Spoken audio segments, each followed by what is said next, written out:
Bismillahirrahmanirrahim. Assalamualaikum warahmatullahi wabarakatuh. Sahabat sekalian yang berbahagia, pada kesempatan ini kita coba melakukan sebuah komparasi kehidupan ya. Tapi bukan tentang kita dengan orang lain yang menjadikan sebagian orang gagal paham kemudian menjadi iri gitu. Tapi ini kaitannya dengan sebuah pola ataupun sikap seorang pemimpin di dalam memandang apapun yang menjadi, katakanlah, kewenangannya atau otoritasnya di dalam menjalankan kehidupan sehari-hari. Di dalam sebuah buku saya menemukan sebuah kisah bahwa pernah suatu saat Sayyidina Umar bin Khattab itu sakit perut ya, dan beliau tidak punya obat berupa madu di dalam rumahnya, sehingga beliau naik ke mimbar di masjid kemudian berseru kepada seluruh kaum muslimin yang ada di sana bahwa dirinya sedang sakit dan membutuhkan madu yang ada di Baitul Mal. Maka Umar bin Khattab pun meminta izin, jika kalian mengizinkan maka saya akan mengambil madu yang ada di Baitul Mal itu, tetapi jika tidak maka haram bagi saya untuk mengambilnya. Umat Islam pun mengizinkan. Sebuah kisah ini sangat menarik, bagaimana sekedar urusan madu saja itu Sayyidina Umar bin Khattab meminta izin kepada rakyatnya. Sekarang bagaimana dengan kewenangan otoritas yang menjadi ya hak kuasa pemimpin-pemimpin yang ada di negeri ini? Apakah kemudian ya segala sesuatu yang sifatnya itu belum resmi menjadi sebuah, katakan, hak milik negara itu telah betul-betul dijalankan, dipandang dengan adil, tepat?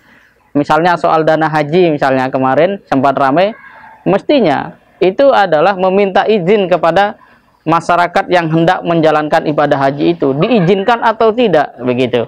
Jika tidak, maka haram untuk kemudian itu digunakan atas nama apapun dan atas kepentingan apapun. Karena kaitannya dengan ini adalah hak milik, itu menjadi sesuatu yang sangat dijunjung tinggi di dalam Islam.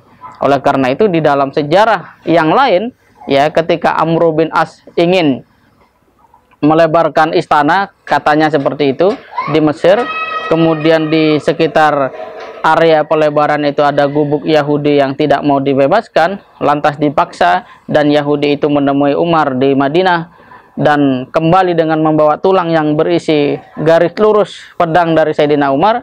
Amr bin As langsung bergetar, kemudian menyesali keputusannya dan akhirnya mengembalikan hak gubuk dari Yahudi tadi, dan akhirnya Yahudi itu pun juga terkesima dan menjadi seorang muslim.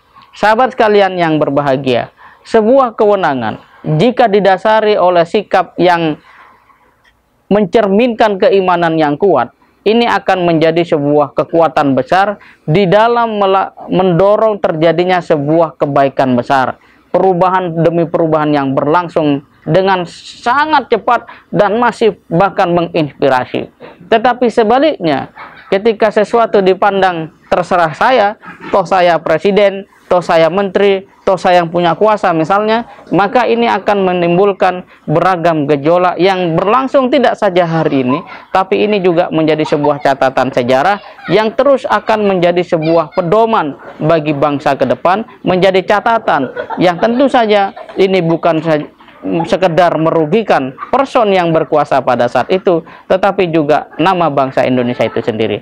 Dengan demikian, maka sebenarnya langkah yang pertama dan utama harus kita lakukan saat ini, bagaimana kita menyebarkan hikmah-hikmah dan kebijaksanaan yang ada pada sejarah untuk kemudian menjadi sebuah pengingat bagi kita bersama, sehingga di dalam mengisi kehidupan ini siapapun itu dia dapat mengambil pelajaran, berhati-hati, waspada, sehingga setiap kebijakan yang diambilnya itu bukan sekedar memberikan rasa tenang, tapi juga berdampak positif bagi perubahan bangsa dan negara itu sendiri.